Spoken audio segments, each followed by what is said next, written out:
Səhər tezdən evdən çıxır işə gedir deyə. Amma qaydanda özündə başqa adamın izi qalır. O gecələr telefonla gizlicə danışır. Səhərə qədər gülür amma gözləri boşdur. İş yerindən icazə alıb qaçır görüşə. Qayıdır vaxtında sanki heç nə baş verməyib. Ananın göz yaşları axır içindən. Bilmir amma hiss edir qızı itirilib. Biri də gəlir ehtiras üçün evi dağıtdı. Yalanla yaşayır hər sözü zəhər kimi. Qarıda şüşüb hələnir amma susur, qorxur.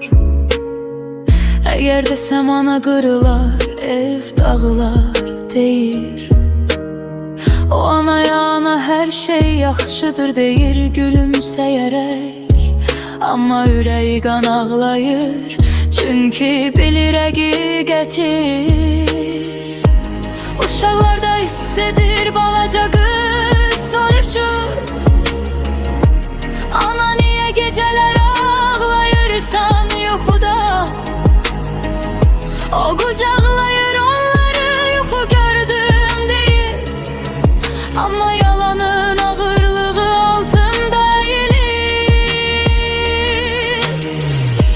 Ananın göz yaşları axır içindən. Qızının xəyanəti bıçaq kimi sinəsində. Sevgi demişti heç vaxt ayrılmayacağam. Amma sattı hamını bir gecəlik istək üçün. Ev susur, divarlar ağlayır gizlicə. Hər kəs bilir amma heç kəs demir açıqca. O güzgüdə özünə baxır və görür boşluğu. Yalanın içinde itmiş bir ruh, bir kadın. Ananın göz yaşları dayanmır ağlamaqdan.